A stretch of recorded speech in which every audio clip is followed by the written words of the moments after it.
All right, good morning on a Wednesday. Rob Brown, Brendan Martin, Tex Martin down in Ocala, Florida. Hey, Tex. Lots to cover. I think, Brendan, last night I get a text from Lonesome Ray Morning over in Huntsville, Tennessee, going to raise ticket prices 10% to pay for NIL. And I think you're going to see that across the board. We're seeing it all over, yeah. Yeah, it's like a tax increase. So we'll talk about that today.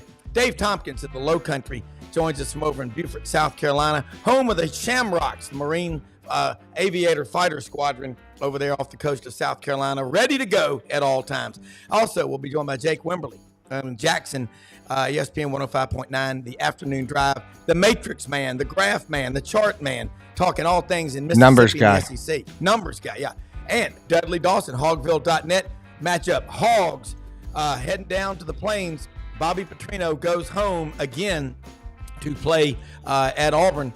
And Vince Ferrara talks about Josh Heupel and the Vols going to Norman for the Sooners' first ever SEC game. I know ESPN Game Day is going to be there, ABC Prime Time. Hey, get pen and paper handy. Lots to talk about. Smash the subscribe button in the bottom right-hand corner. Or right QR there code. on the QR codes. And allow notifications on your Android and iPhone. We're the most blessed people in the world. Let's act like it. We've got a great show ahead. Act like it. Get your coffee ready, man. And Get Tex your and I coffee. are going to bring you a great show. Love that Go. hat, Brendan. Woo!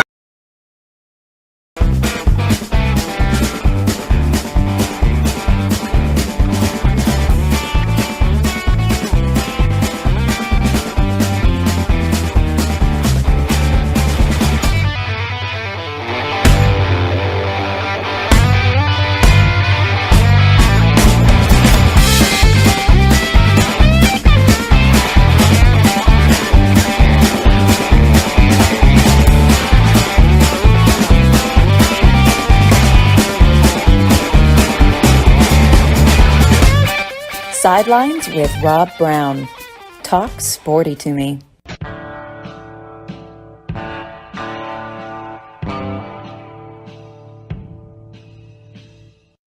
All right, man, we are coming out. I tell you what, we start this show off, Brendan, when we bring Dave Tompkins on. It's like living in the median on I-95. You got to pull out of your driveway doing about 115 miles an hour. Dave, if you had some low country stew this morning, you've been studying stats, charts, graphs.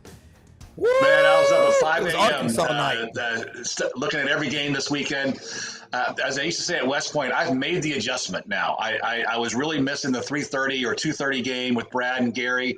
But now we've got noon on ESPN, 3:30 on ESPN, 7:30 on ABC. Three just super important games taking place in Starkville, Auburn, and Norman, respectively. Yeah, and you know what? Josh Heupel, played. He's from Aberdeen, South Dakota. Of course, played at Oklahoma, won a national championship in 2000 in Bob Stoops' second year, and then he coached there. And then they let him go.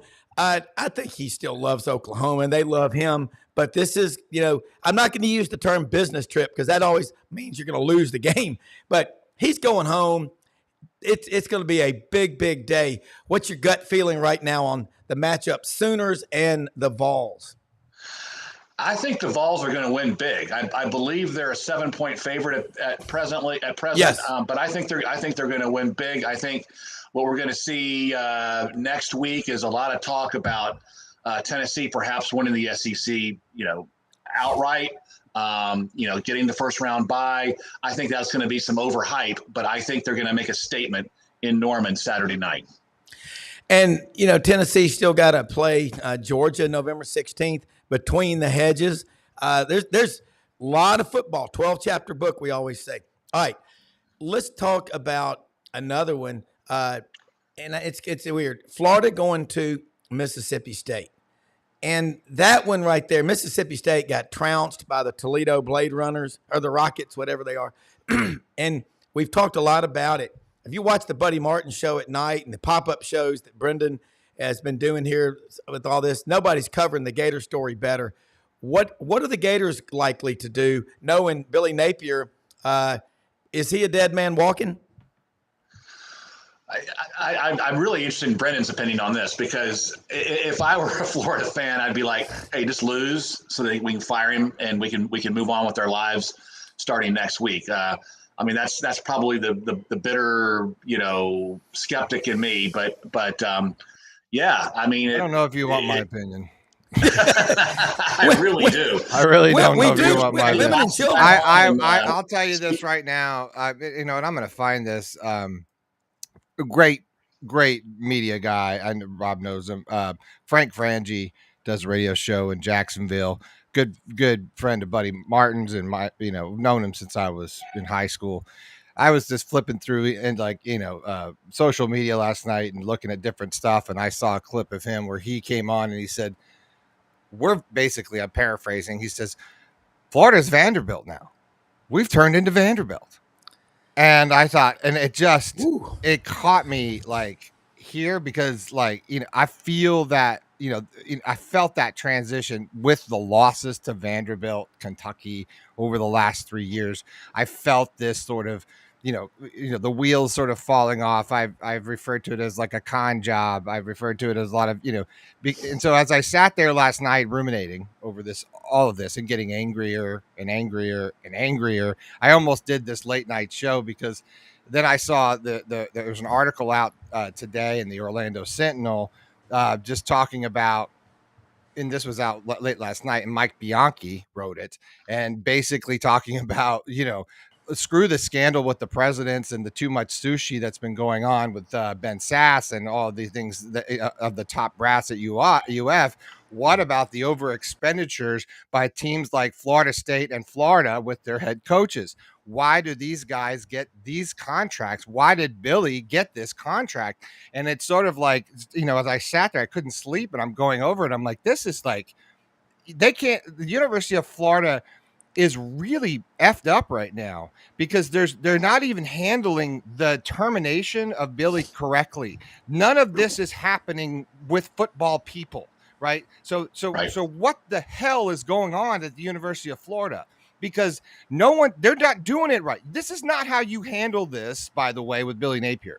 This is not how this goes down. You don't, you don't do this lame duck potential status and maybe you'll come back.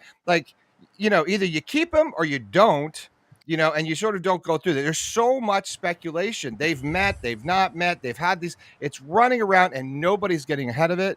Billy comes out and does a press conference on Monday, says nothing, looks like a dead man walking, literally says the dumbest things that you can say because he looks pretty down and out. So I guess my frustration right now, to be honest with you, Dave, is that everyone should be very concerned with top down at the University of Florida right now, because there is a lot of very odd things. And it feels like we don't know the whole story because it gets that conspiracy theory vibe, because how does the University of Florida turn into Vanderbilt?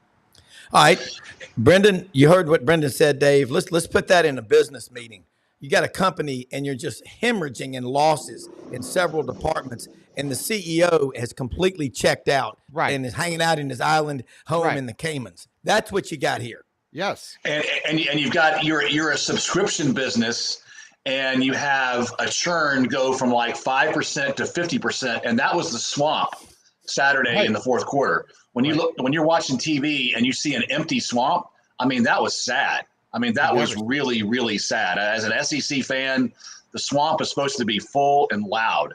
And when it was just empty and apathetic, that was just really, really disappointing. And I think that's all the evidence you needed right there if you're the Florida administration. Yeah. And you know what? I like this Buck Wade, man. I love this guy. He's very astute. He's saying it'll be north of $64 million in buyouts since 2014. Yep. If you are a publicly traded company, a grocery store, and you've got shoplifting just going on day after day after day, and you're doing nothing about it, the first thing you do, you fire the CEO and you fire everybody and anyone that had anything to do with this. I call it the scorched earth policy. And you got to, Dave is right. And you're talking about an Alabama guy, West Point grad, Stanford, I'm Auburn. That Florida program, whether you like the Gators or not, is critical. And I'm not saying this to placate Brendan or anybody. I really believe this. It is critical to college football. I hate what is going on at Florida. Damn it. I don't want UCF or USF or anyone. That's our school. They're in our family. And I am pissed off about the incompetence. It starts at the top, and it's got to end, and somebody's got to call them out for it. Yeah.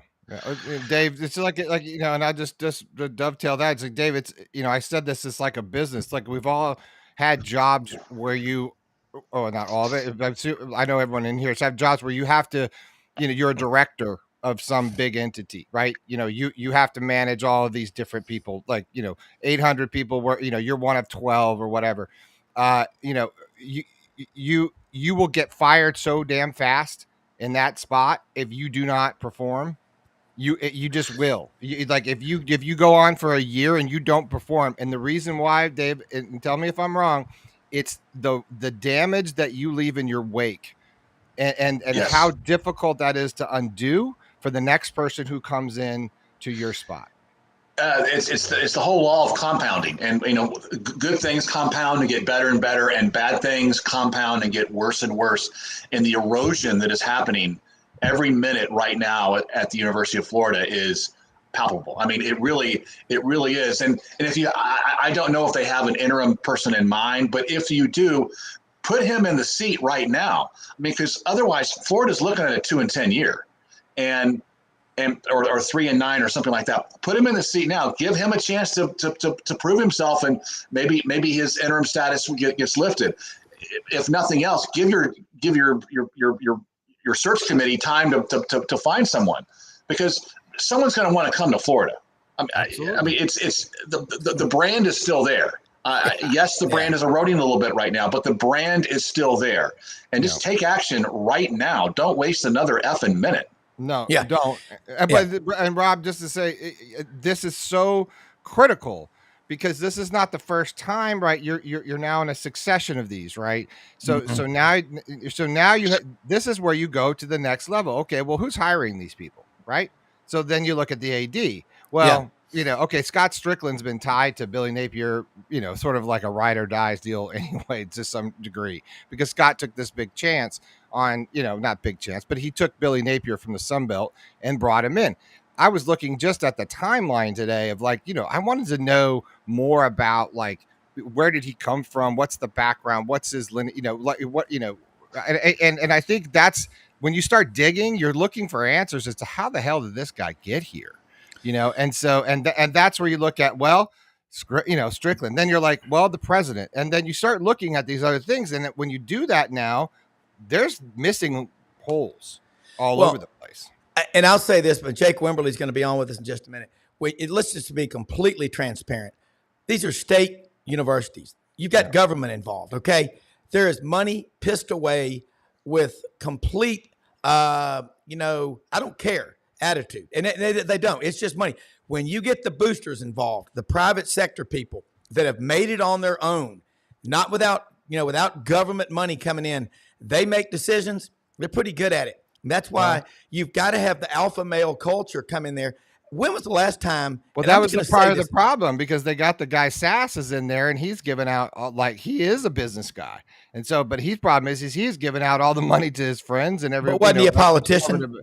Yes and no, but he's a conservative politician. He was a football guy. That was the excitement about him. Now you're back to, I hate this name, but it's Fuchs or whatever is the interim president, which was the president prior that ended up in Nebraska. Now he's been off record saying he doesn't want to be a part of hiring this coach. So now you have, and they don't want Strickland to be a part of it. So now it's up to the boosters, right? So do you, Dave? I mean, help me here. Does this not seem like for a university with this much money and this is a problem, right? It completely is, and you think about.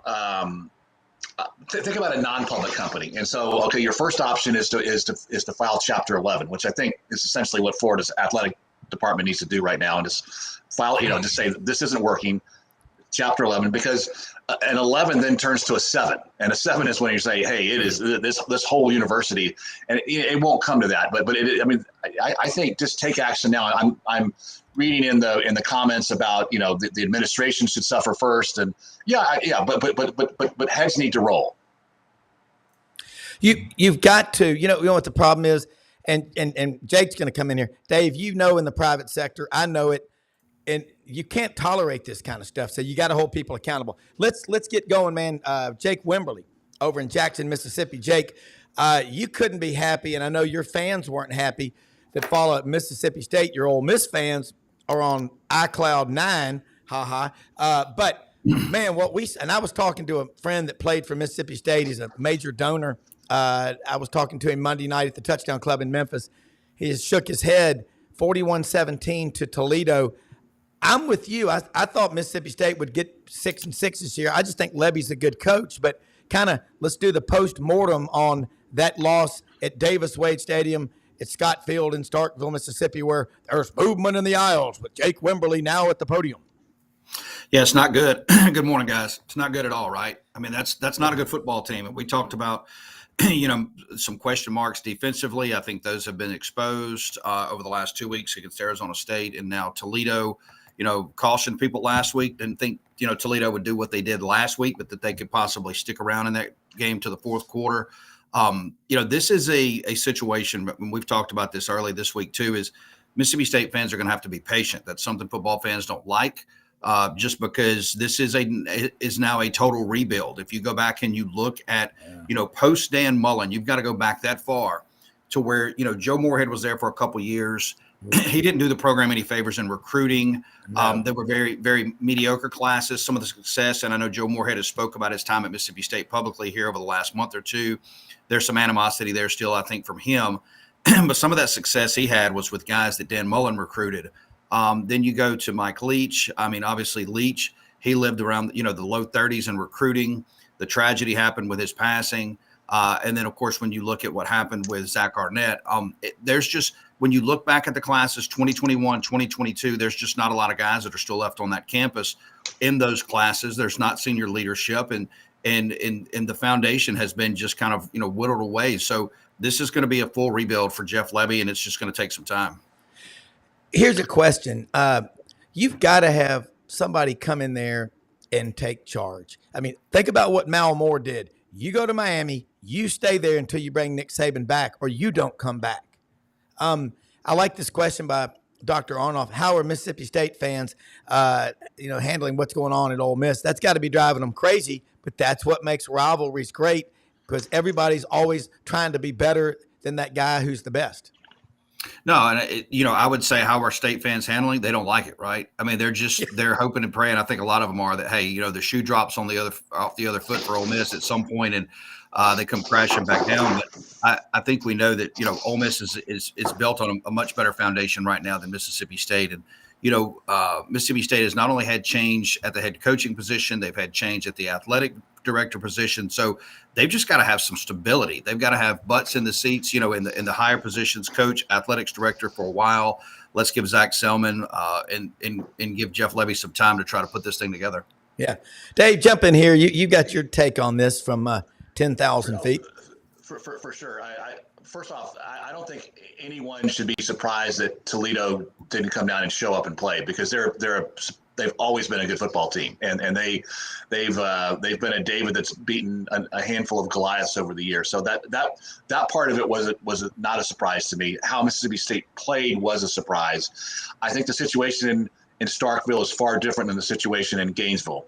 I think in Starkville is you give this coach some leeway, but you say, okay, let's not have this happen again. Let's figure out how to start winning games that we're supposed to win, because there's plenty of teams on our schedule that we're not going to be able to beat. Let's just don't let this happen again. Far different than Gainesville, where we talked about, at the beginning of the show, where I think change is, needed immediately. And I think everyone's talking about the Tennessee Oklahoma game. A lot of people will be talking about Arkansas Auburn. We'll get to that later in the show. But to me, this game on Saturday is the most compelling one in the SEC, because as there's so many storylines, so many questions to be asked and answered through this game, and I can't wait to watch it. And I don't know. I can't say I'm going to pull for either side. I'm just pulling for the best outcome, and we'll see what happens.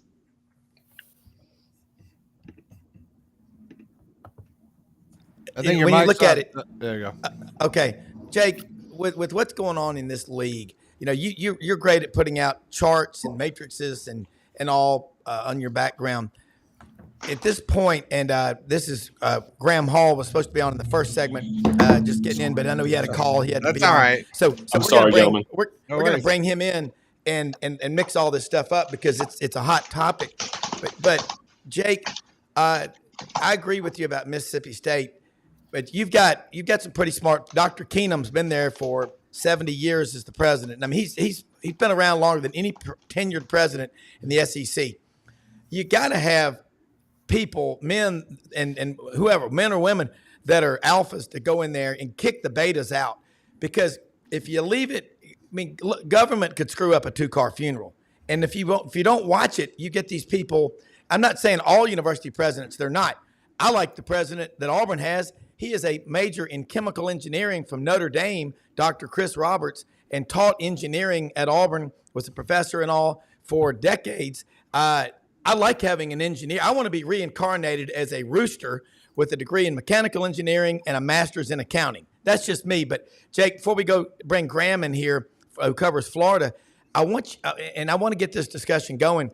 Who are your top 4 teams in the SEC right now? Because it is that's a tough pick. Yeah, if I go top 4 teams, I'm going to go straight to my college football playoff projector poll that I put out Monday. I put it out every Monday. And, if I look at this, I'm going to go Texas, Georgia, Alabama, and Ole Miss, and I've got Tennessee coming in at 5th. So, for me, I mean, Texas, what they've done, that the victory that they had at Michigan, I think holds a lot of water. Georgia, slipped a little bit last week, but they tend to do this, at least once or twice a year. Alabama has looked really, really good. They had no problems at Wisconsin. And then Ole Miss, they've looked great against the competition they've played, but they really haven't played anybody yet. And Tennessee, again, we'll see what they do against Oklahoma this weekend. There's a lot of intriguing storylines, as we know there. So that would be my top 4 with Tennessee coming in at 5th right now. Yeah, and a lot of people are really high on Tennessee. They got to go to Norman. This is going to be the first time that Nico Iamaleava has faced a defensive coordinator like what Brent Venables and Oklahoma are going to come with. So it's going to be interesting. Graham, listen, man, thanks for joining us. I heard great things about you from Brendan. You cover the Gators. Gators are not passive. They're not even passive aggressive. Let's put a Gator in the president's office at Florida. How would he handle this situation? Because to me, we just talked about this. I'm an Auburn guy. Dave's Alabama and West Point. Jake covers all the Mississippi schools. That's a brand that cannot be sitting on the side of the road or riding around in the ditch with 4 bald tires. We got to fix Florida for college football. How are we going to do it? I think you need to bring someone in who has a little bit of pride in the history of the program. And I think that you need to look at bigger picture than just the head coach, right? I mean, yeah. You've had multiple head coaches in here who have been successful elsewhere, who have worked with guys like Nick Saban, Kirby Smart, who have just they know the blueprint, they know what it takes, and yet they come here and it doesn't work out for one reason or another. And I do think it comes down to a lot of people who are around the athletic director. I think you need to have someone in charge around the athletic director who is going to have a little bit of a different approach, and having a president who's not going to take a hands-off approach to the University of Florida athletic department, I think is very necessary, because you've seen time and time again that the president who comes in here kind of lets them run their own thing. They are a separate entity, so it makes a lot of sense. But let's be honest here. The athletic department is responsible for a significant aspect of an institution's respect, how they're just considered around the country. And so that's the reason why so many people in the 1990s and the 2000s wanted to come to Gainesville and become Gators, was because of the football program. Let's be completely honest. Yeah. It's why they still get people who come in and grew up Gator fans and still have a high respect for the program, even if they haven't been competitive at a national level in going on, let's be quite honest, 15, 16 years now. So you need someone who's going to take more of a hands-on approach rather than be passive. And maybe that is a person who is a fan, someone out there who understands and has reverence and respect for the program and knows what it takes to bring in, and is a little bit ruthless too. They're not going to sit here and say, you guys have been here for 30 plus years. I respect the job you've done. Maybe they're willing to go in a different direction, because we are in a new era of college football with NIL, transfer portal. I mean, you see what Tennessee is trying to do and innovate. You need someone who's going to come in and be, I think, a little bit more ruthless than Florida's current UAA is being right now. Yeah.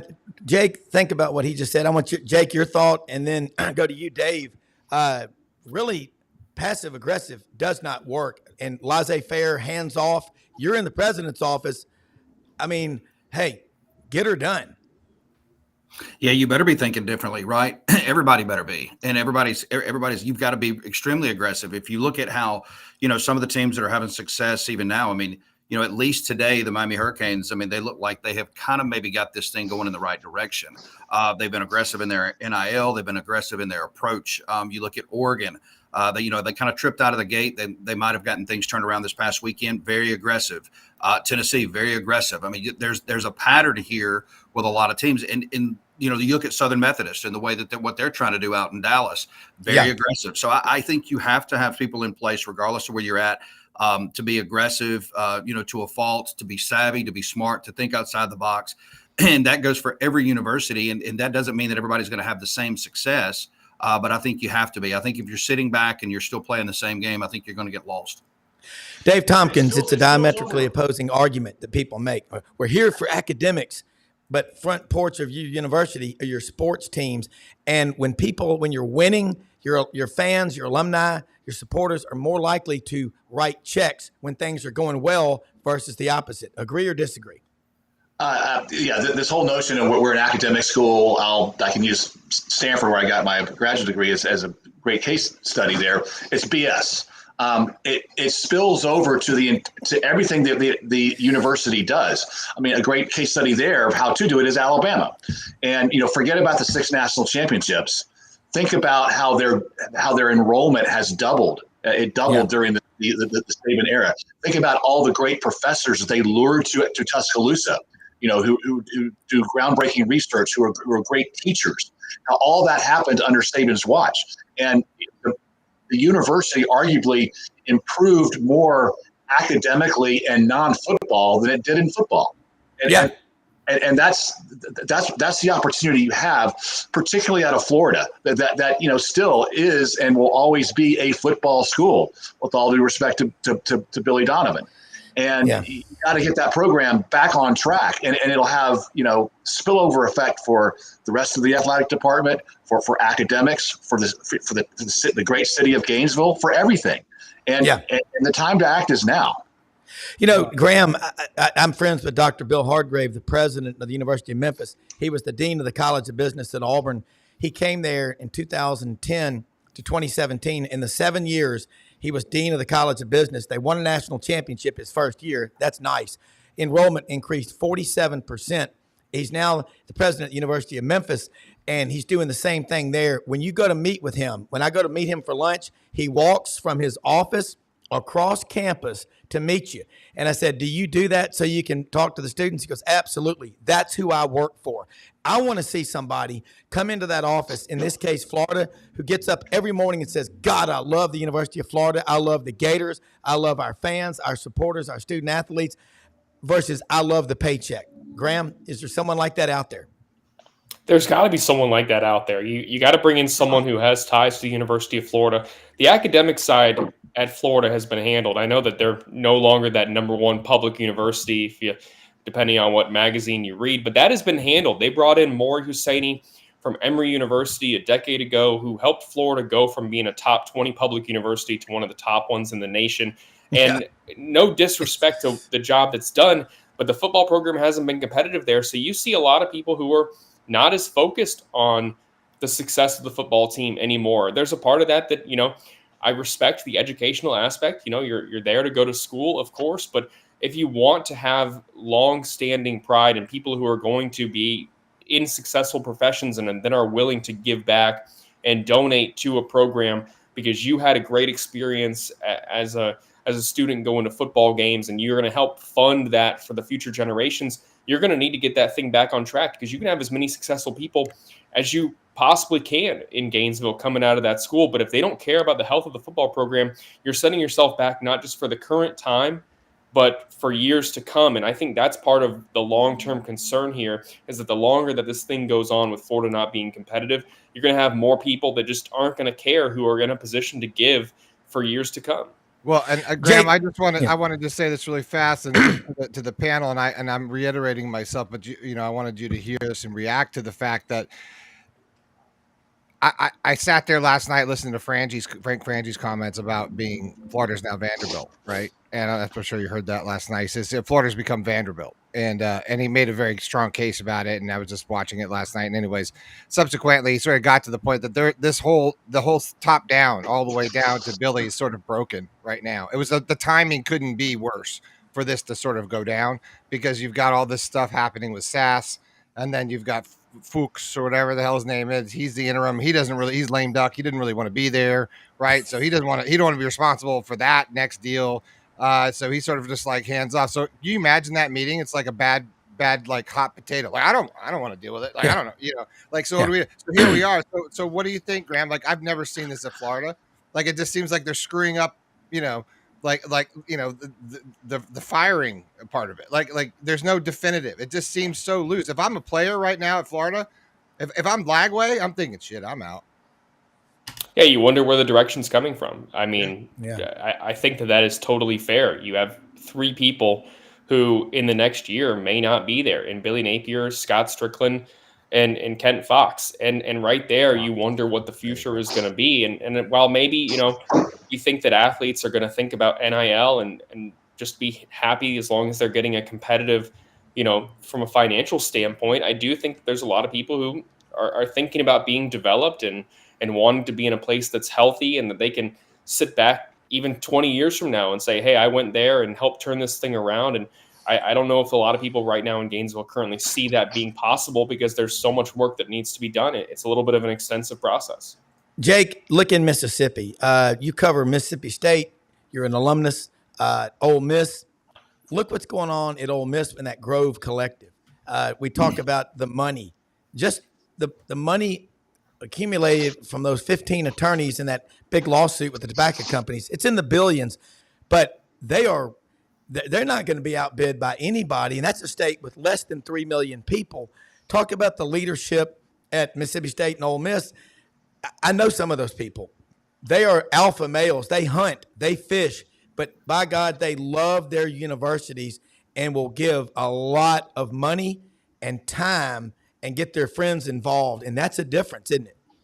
It is. And, to everybody's point here, I can remember back when Dak Prescott was at Mississippi State, that brought an influx of student enrollment. That brought an influx of, business development around Starkville as far as condominiums and things of that nature. You could go back to the early 2000s when Eli Manning was at Ole Miss, and the same thing happened there. But to your point, I had a chance to visit with Keith Carter at a conference this past summer, and the athletics director at Ole Miss, and just the vision that he has is remarkable. And he's aggressive to a fault. He knows what he wants. He's lockstep with Lane Kiffin. The Grove Collective is lockstep as well, and that's the big difference in Ole Miss and Mississippi State right now. Outside of the talent on the field, is when you look at Ole Miss and what they're doing everything the right way. And, a lot of people in this state want to say, that's not Ole Miss fans. Well, we've seen this before out of Ole Miss. We've seen high expectations, some with Houston Nutt, some with Hugh Freeze, and it just always comes crumbling down. This is a different Ole Miss than we've ever seen. I think Lane Kiffin's a different coach than they've ever had. That Grove Collective is a machine. And look, Ole Miss is, at least today, they're going nowhere. They're doing this thing the right way, and they're going to be right there. Jake, real quick, a lot of talk about Florida likes Lane Kiffin. Yancey Porter was on the show yesterday, Rebel Yell Hotline. I know the story, Lane's building a house for his daughter. His son's moving in from Los Angeles. I referred to Mitch Davis on this show with us a lot. He knows Freeze, and his grandfather hired Freeze at Briarcrest High School in Memphis. And when he was at Liberty, he said, Mr. Brown, he goes, there's no way he's leaving. They just bought him a new house and a $4 million contract. And I said, when the 334 area code from Auburn, Alabama comes in, he'll answer the phone. As Vern Lundquist said, yes, sir. Dave Tompkins, how do you fix this mess from a business standpoint? Cut through all the minutia. And in the military, you're trained at West Point. Pretty good school. How would you fix it? Have a table with no chairs, give everybody 10 minutes, and we're done? Well, I'll talk about my other school, Stanford. The culture at Stanford is changing. I first went there in 1990, and back then we had a good football team, we had a good basketball team. We made the tournament every year in basketball. Adam Keefe, you may remember him, played for the Jazz. Touchdown Tommy Vardell in football. I mean, Bill Walsh became the coach after Denny Green. I mean, there was this long line, and the culture was different then than it is now. And yeah, it takes a generation, I think, for a changing culture to really sort of play itself out. But that has happened at Stanford, and we don't want that to happen at Florida. And so you fix it now. I would say right now that Stanford's football program, and if this coach doesn't work out for their basketball team, their basketball program, they are unfixable. And yes, these sports matter more at Florida than they do at Stanford, but they matter at Stanford.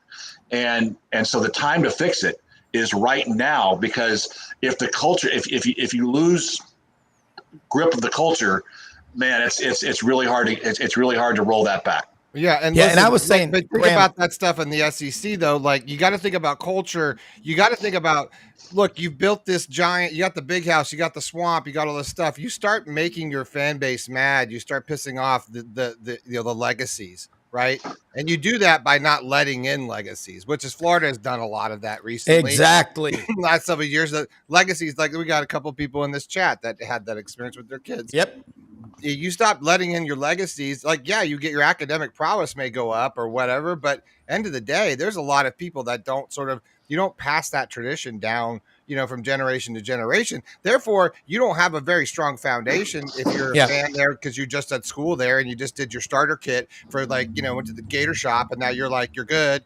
You got stuff like your baby clothes and shit that have Gator t-shirts on. The culture starts to shape, and then it becomes a disposable sort of culture and easily jettisoned by a guy like Billy or something like that comes in. It's like it just finishes you off, right? And Graham, I just was sort of this program, in my opinion, better than any media that covers the beat, and you're there, you're always asking these questions.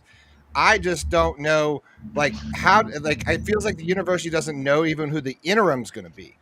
They're saying there's nobody good enough on the sideline right now to even be the interim, so we're going to keep Billy in to this you know what I'm saying? Like how do you handle that? Yeah, I would hope they don't know who the interim is right now, because that's a decision you don't want to rush into. I think that there needs to be a drawn out process.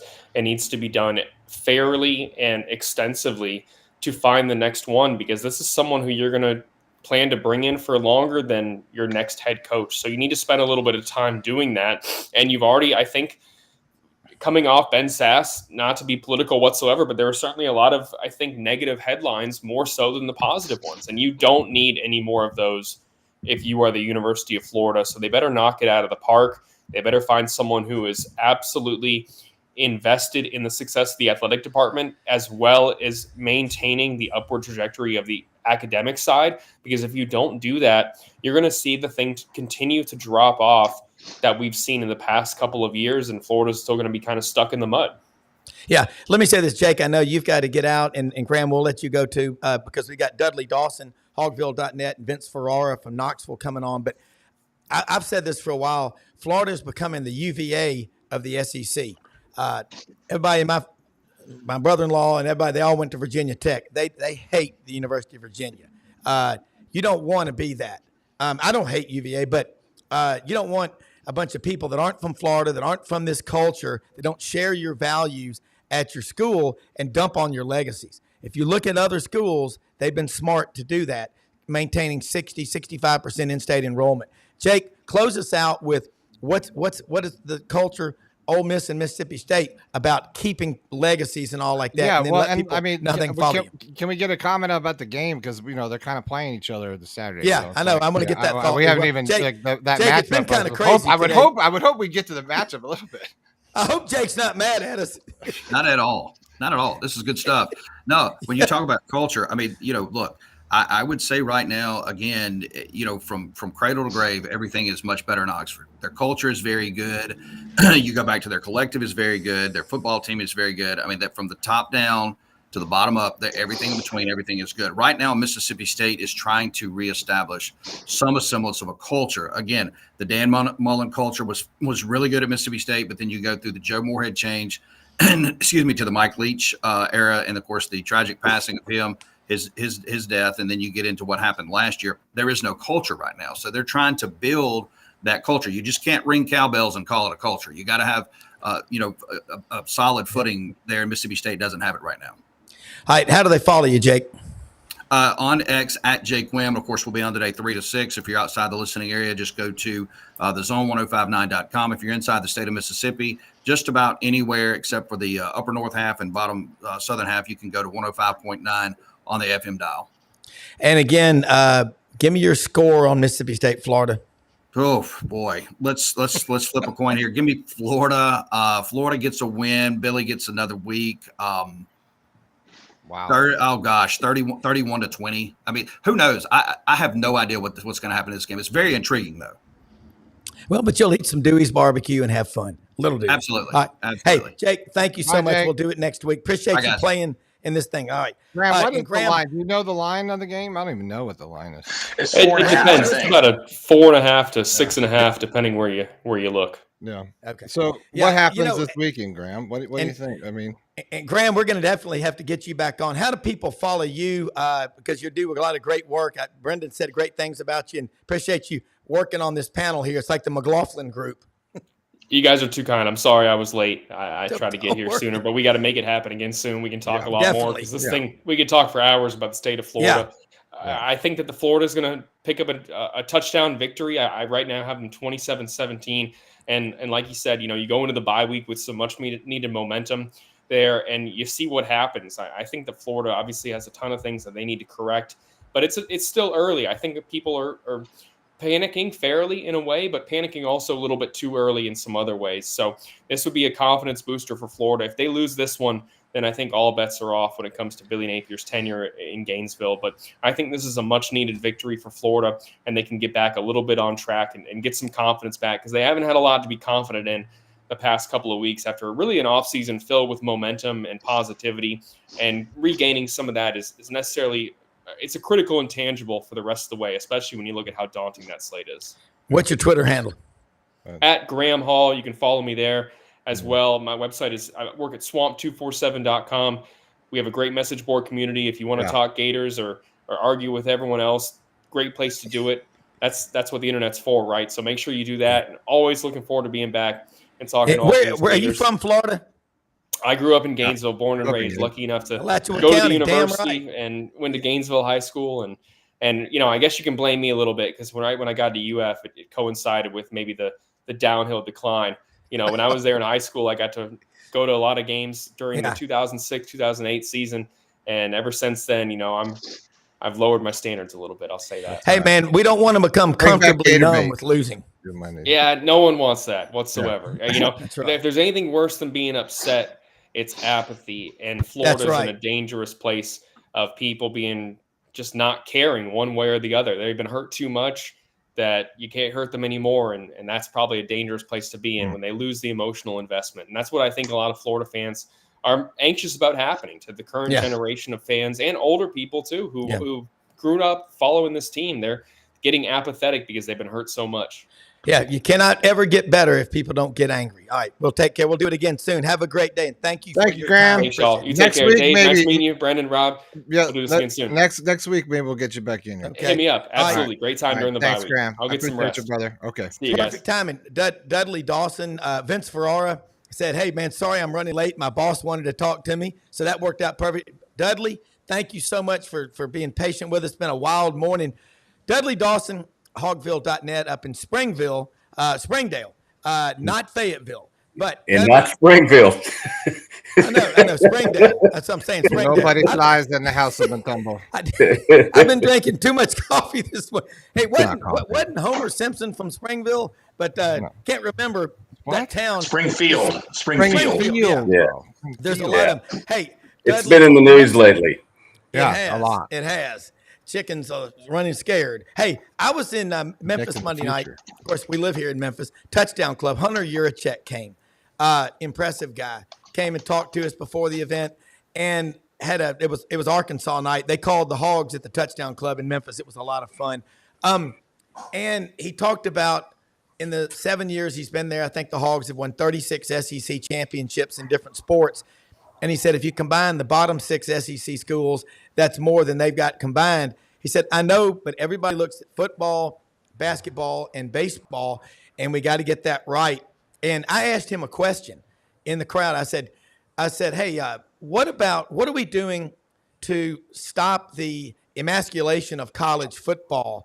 I said, the targeting calls, the roughing, personal fouls. I said, we've got activist officials now. It's like we're trying to turn it into soccer. Of course, he talked about player safety and all, which that's a given. No one wants players getting hurt.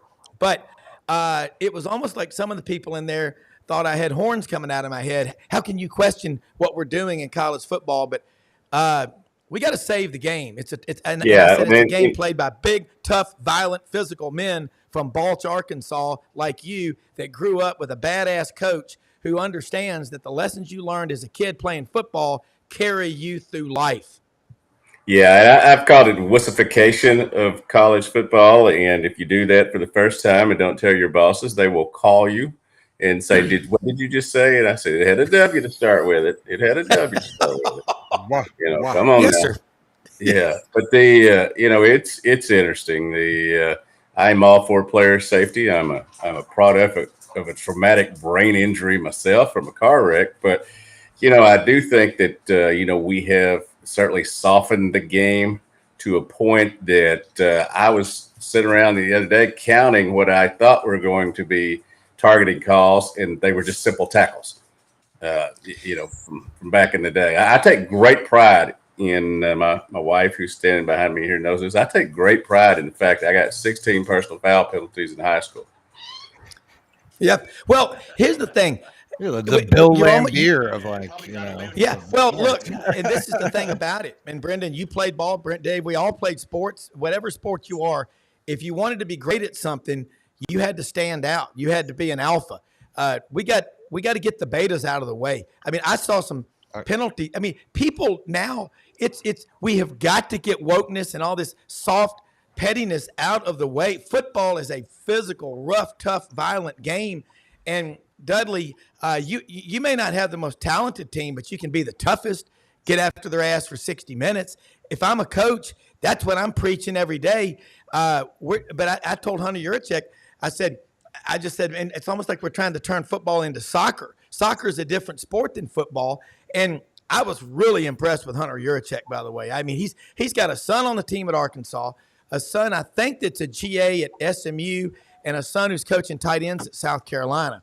I don't know if you've had much. I know you do. You have to have interaction with him. What you think of Hunter Yurachek? Your thoughts on him real quick, and then we'll go to Vince Ferrara up in Knox County in Knoxville on the Hill, where they've got a big one out there, the I-40 Bowl. Well, I'll go this thing to start off with. I think Hunter Yurachek is a good dude. To start off with, I think he gets it. He knows what's going on. His tenure here, and he mentioned all those championships. They do that a lot because they do win a lot here. But we all know that the state of the football program drives the state of the state's mentality and its frame of mind. I walked into to do the UAB press conference after the ball game, and the band was playing these happy songs, and I was like, why are they playing these happy songs? They lost, and then all of a sudden I went, wait a minute, they didn't lose. It just seemed like they did. Yeah, because they didn't, perform as well as people thought they were. I think they showed up, didn't have a sense of urgency. UAB had a good game plan. They were embarrassed from the week before, losing to Ohm, and came out and played well for them. But the sense of urgency that was in the first half at Oklahoma State to these last three quarters has dropped. It's going to have to get a lot better. Obviously, we've now moved from the Oklahoma State being the narrative and game of the season to Auburn being it. If you go 2-2, start off with the conference loss, and you've got a murderer's row of teams coming up after that. This is a big game for both teams, obviously, and it's going to be one of them is going to take an exit road, the other is going to keep on going down the highway.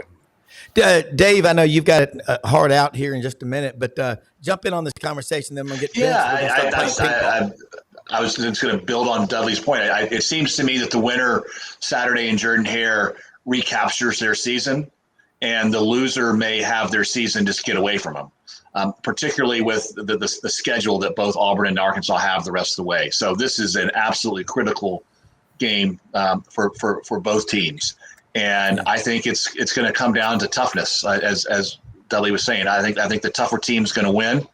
And I don't know if there's going to be a high scoring game. I think the team that makes the most stops is going to be able to prevail on Saturday on the loveliest village. Hey, quote of the show so far from the message boards. I love this guy. I'm ready to go drink a 30 rack of Ham's beer with him. Blind Squirrel Sports. If Jack Lambert was a college football player in today's game, he would be arrested at halftime. That's true. Broken teeth, black eyes. Yeah. I mean, that's a football player. You got these guys now, they look like Ken and Barbie, a lot of them. Come on, let's get it. Vince, you're a tough guy. I mean, really tough. Been up since about 4 this morning doing a 3-hour show in Knoxville on the Hill 99.1, the sports animal. Let's talk about it, man. Toughness. Josh Heupel's going home. It's the I-40 Bowl. It's going to be a big one. And Dave and all of us have been talking about it. Tennessee's a 7-point favorite. They're on a roll right now. It's a homecoming. Brent Venables is a different kind of defensive guy than I think Nico has seen this year. But what do you think? Well, it's super exciting. Great to be on with you guys as always. Dudley, Dave, always appreciate you guys being on too. And it's what people have been thinking about for a while. Look, Kent State was so overmatched last week, and Tennessee has just been absolutely dominant. Nobody has been more impressive. Nobody's started out with a greater margin of victory in their first 3 games of a SEC season than Tennessee. And if you go back to the bowl game last year, they shut out Iowa 35-0. So they've outscored their opponents in their last 4 games 213 points. I mean, that's just Is that good? Is that good? Is that acceptable? Here's the thing. Here's what makes Tennessee a little bit more legitimate, besides the quarterback, because I think people take them more seriously because we have seen the upgrades at quarterback. It is clear they can do more. They trust him more. The accuracy down the field, all those things, decision making, all those things. The ability to run at the quarterback position, all those things are improved. But the defense is on a different level right now. That's 4 consecutive games Tennessee has not allowed a touchdown on defense. So in addition to everything they're doing on offense, nobody's getting anything done. They're incredibly deep. We talked about it on the D line. They go 3 or 4 deep that they will play in a game at every one of the 4 positions along the defensive line. James Pierce Jr. really hasn't even gone off for sacks yet. No. Everybody else can get things done, and then people are just trying to throw screens and get the ball out of the quarterback's hands. He's going to be the number 1 pick and only have 12 tackles. And you know what, Dudley? It doesn't matter. I went to against NC State, and I brought up James Pierce Jr. He didn't have any stats in that first half. He's like, oh my God, he lit up. So they're evaluating him for his projections. So it doesn't matter, and he's not worried about it right now, which is definitely a good thing for them. But that's what makes them so much more of a real legitimate team this year. The quarterback position and then the defense is even better than it has when it's gotten a little bit better each year. Well, I'll say this, statistically speaking, and putting it in historical perspective, you have to go back to 1939. Tennessee, I don't think they gave up a point during the season. And I think they lost in the Rose Bowl to Southern Cal 20-0, or it wasn't good. But this, as they say up there in East Tennessee, it's badass now. Dave, I know you got to go. I'm not trying to run you off, but I just want you to be able to get in a word before you go. You know me and my basketball comparisons, because basketball was my sport. Can't hear you. Tennessee reminds me of UConn last year in their first national championship with Danny Hurley. They were a 3 seed going into the tournament. So they weren't a 1 or a 2 seed. They were a 3 seed, and the smart minds around the country say, hey, this is by far the best team in the tournament. They're going to blow everybody out, which they did. I think that's Tennessee this year. People are talking about Texas. People are talking about Georgia. I think watch out for Tennessee. They're like UConn, their first year of the national championship. I mean, they may just blow everybody out. Yeah, that's a brilliant take. Dudley, toughness, mental toughness, the mental acuity that is so important to win in college football. Bobby Petrino, reading a lot of commentary on Auburn Undercover, Jason Caldwell, Philip Marshall's site. Petrino's rough around the edges, whatever, but you cannot deny that he can coach his ass off. I'm looking at it from Auburn's perspective. Auburn's secondary is vulnerable. Bobby Petrino is like a hired assassin, the day of the jackal. I mean, he comes in, he'll find that weakness, that soft underbelly.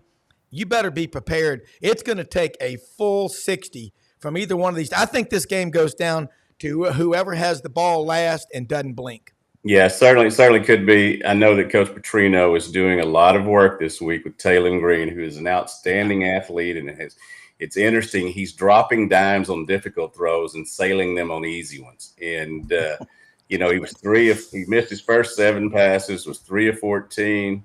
Everybody was yelling, "Run the ball, run the ball." And, that's what they eventually did. And he almost had 100 yards himself out of the backfield. And Jaquindon Jackson's been tremendous in the run game.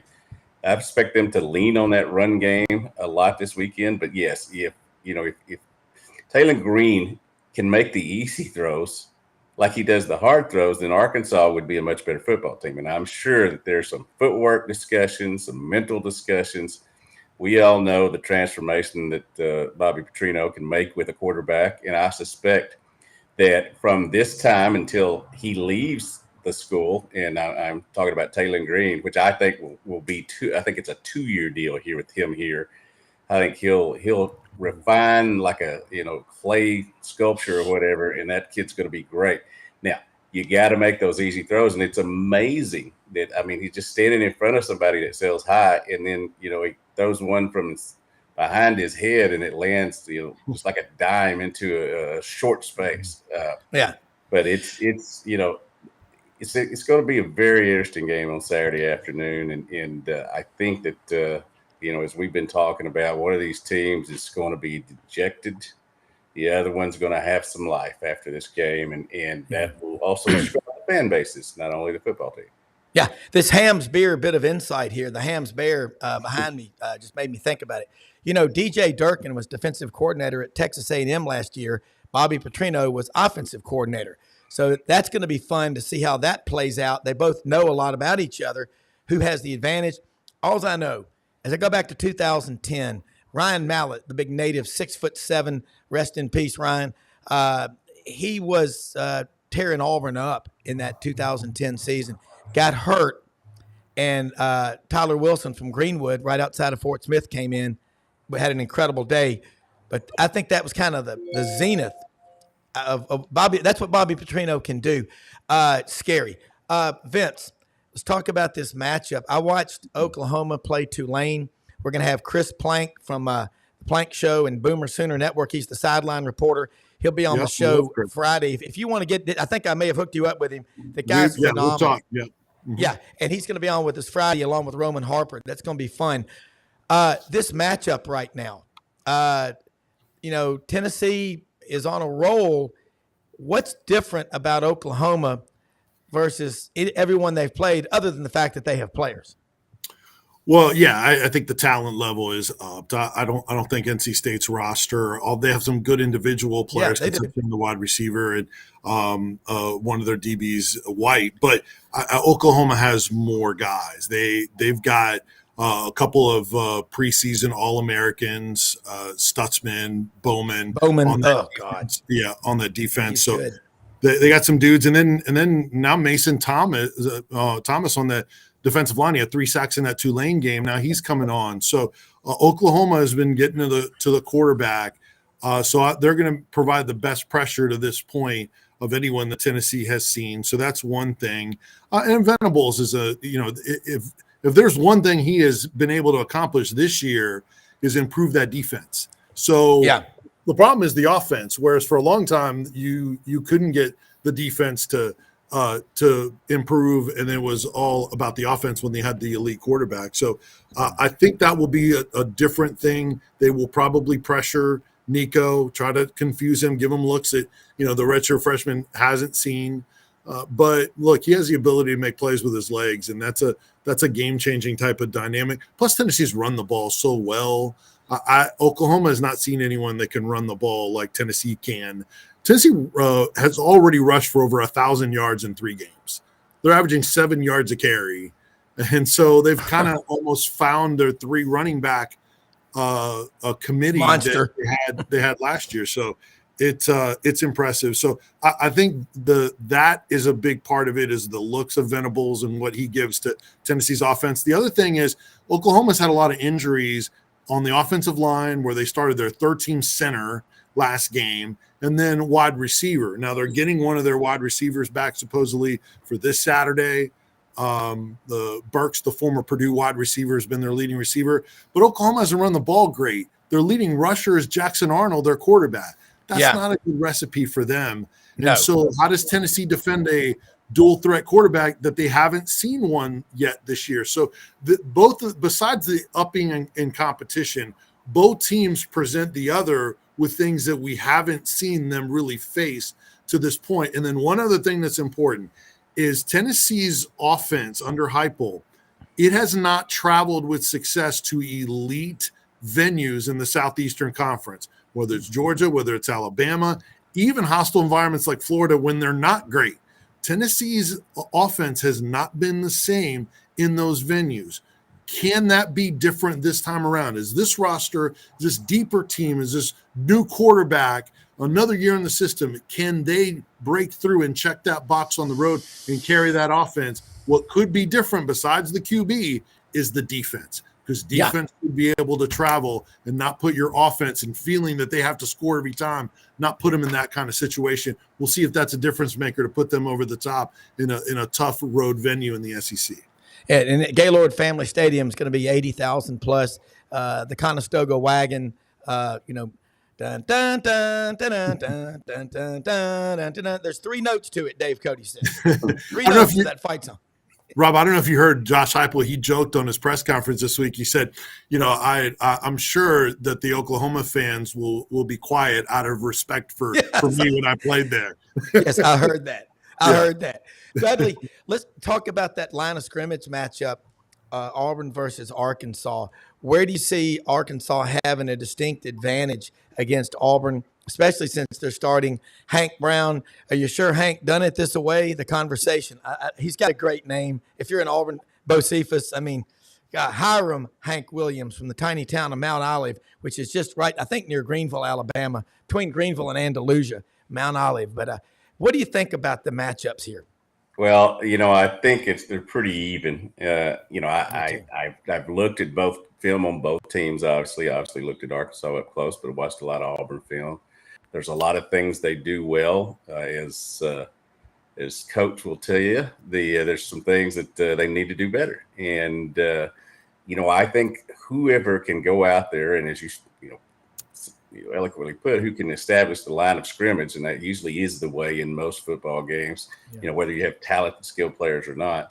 Arkansas, Addison Nichols is their center. He got hurt last game. We'll be interested to see how things work out there. Arkansas did do a great job, even without him in there, running the football. And as you mentioned earlier, Auburn has had some trouble in the secondary. People have run free back there, and Arkansas has a very talented wide receiver in Andrew Armstrong, who's had double-digit catches each game he's been in this year. He is Taylor Green's favorite target. He will be a key. Can one of those secondary members slow him down? If not, that gives Arkansas a much better chance. I think these are 2 evenly matched teams, pretty much. I'm giving Auburn the advantage because they're playing at home. That's always big. It's better to be at home than away. And, although it's interesting, I will say this, Arkansas in these past 2 years has had tremendous efforts on the road and some lackluster ones at home. And I'm wondering if that translates into this year as well. Certainly the first half at Oklahoma State, they looked like a top 20 team. The second half, they just fumbled the ball and gave it away. There's two reasons I'm not a gambler. One is I don't have a lot of disposable money. And the second is sports is so unpredictable. Yeah. I think that when I hear people say I won this, I won that they didn't really do that. They're just trying to tell me that, because if they did, they'd have a better car, better house, better girlfriend, better wife, all those things. I just think it is a tough game to pick. As I said, when in doubt, go with the home team, but it could go either way. Yeah, and one of the things, like when you raise kids, you also get a good perspective on why betting is so dangerous, because when they're 18 to 22 and 23, sometimes you wonder, Darwin was right. So I just sit there and I look at these matchups, Vince. Tennessee is going to roll into town. Vol Nation, and again, the guys on TV always say, that's about a 12-hour trip when you go from Knoxville to Norman. I'm like, Tennessee's got fans all over. I live in Memphis. They probably got 15 or 20,000 season ticket holders just in that West Tennessee area. There are going to be a lot of Vols. I'll tell you who is flying into Oklahoma City, though. He always flies. I confirm this. Smokey the Hound. He will be there. He's going to go nuts when that damn wagon comes out there. Dun, dun, dun, dun, dun, dun, dun, dun, dun. How many times will we hear the Sooner fight song? I mean, it's 3 notes. It's an iconic fight song. All right, Vince, are you going to Norman? No, it's a little too far for the budget and the schedule. Calling football on Friday nights, and that's too long of a drive. So not making it this time. No. But the Vol Network will be there probably 4 hours in pregame. It's an awesome show. Well, we'll be on pregame, but we have spots locally before we get to the network. We do game day all day. It's basically like 14 hours of Tennessee football coverage on game days. So we'll be on by before noon. Our game day programming will start. I'm on one of the local shows, SEC Notebook, with John Wilkerson. So we'll be talking about it just from a local establishment here in town. It's interesting. Arkansas, a couple of the radio stations here not only carry the Arkansas, shows, but they also do their own. Right. I heard one of them talking the other day about we'll be on the air at 5:30. I'm like, no, ain't nobody gonna be listening to you at 5:30 on a Saturday morning. No. I mean, you think they are, but come on. The duck hunters will, but it's not duck season yet. I mean, that's the thing. Dudley, Vince, hang on. Dudley, I know you got to get off in a couple of minutes. One more thing I got to ask you. Arkansas, the program right now, you brought in 2 key players. We talked about Taylon Green, who's from the Dallas metro area, the Plex. But LaQuinton Jackson was Utah's leading rusher from last year. Rocket Sanders is over at South Carolina doing his thing out of Rockledge, Florida. What about Jackson? Is he an upgrade or a jump ball in terms of, getting a better player at running back? He was equal of what Rocket Sanders was 2 years ago. Obviously better than Rocket Sanders was last year. I got a big kick out of listening to the announcers on Saturday's game say Rocket Sanders, who was too heavy at Arkansas, but is back in shape. And I'm with all the Arkansas people went, oh yeah, okay. So I think that's worked out well. Each one of them is going to fare well, I think, in this season. But Jaquindon is a big time back. The thing about him, you don't take him down with one person. And, he's as long as he stays healthy, he's got a chance to have a tremendous year. They've got some other good backs. Rashawn Dominion can't even get on the field right now due to injuries and the people ahead of him. And he's probably the guy most people thought would be the leading running back this year here. Yeah. All right, Dudley, I know you got to get going. How do people follow you, keep up with you? And we'll retweet yours, retweet ours, because you put a lot of great content out. But as always, thank you a million for coming on here with us. Your perspective and insight are invaluable. You bet. Anytime. Hogville.net is our website. We cover every sport at the University of Arkansas and try to give them all a lot of love, including those ones that Hunter Yurchek was pointing out that win all the national championships. Fearless Friday is the high school site that is in conjunction with us. I'm writing a big thing about Fayetteville and Texas High, two undefeated teams playing up here this weekend. The first of the Arkansas-Texas battles here in the state. Another one will come up probably when Texas is still number one, when it goes in there. And then, Dead Sports, DED Sports is my Twitter handle. And there's a lot of stuff on there about Cardinals' sad season, and Cowboys' sad Sunday, and stuff like that. Well, it's crazy. It's November 16th. Texas plays in Fayetteville, Arkansas.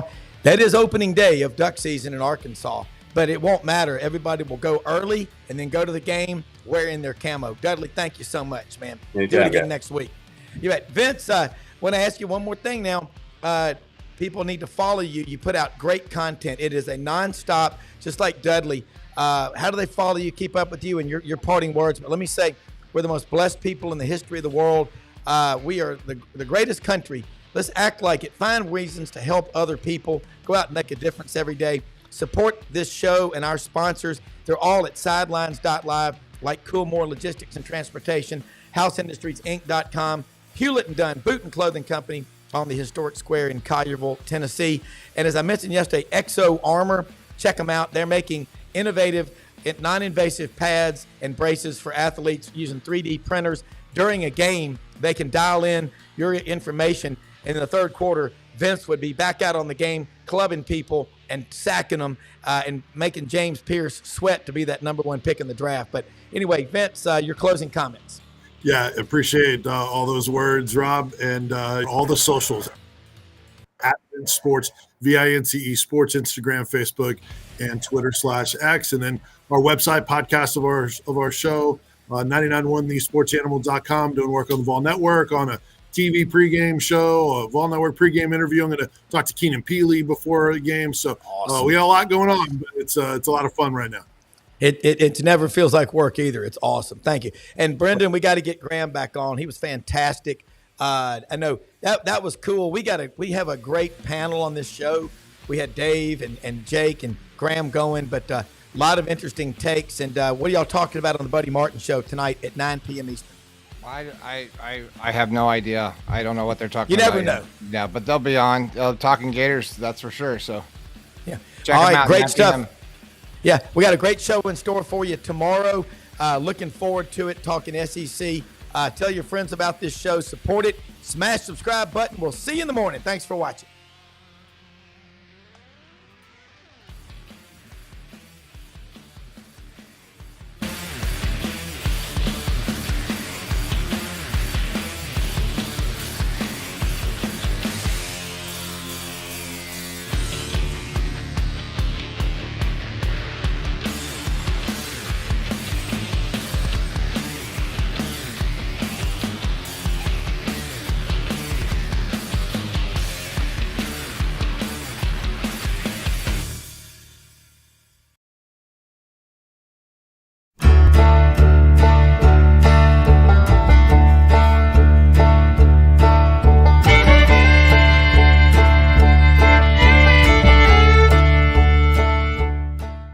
In a perfect world, you'd set a health goal and results would happen overnight. In this world, the real world, it takes time, dedication, and the right support to achieve your best self. The Vitamin Shop's health enthusiasts are here to make sure you're not wasting a single moment on the wrong supplements. From the highest quality sports nutrition and superfoods to the most sought after trends, you'll find a huge variety of science-backed solutions for every goal. And the people to help guide you along the path to greatness. Unbelievably, every 2 minutes in our communities, a child is either bought or sold for sex. I am Ari Dickey, board member for the Nashville Anti-Human Trafficking Coalition. Join me and millions of others in our fight against human trafficking and for its victims by helping to educate the most vulnerable among us, our middle and high school students.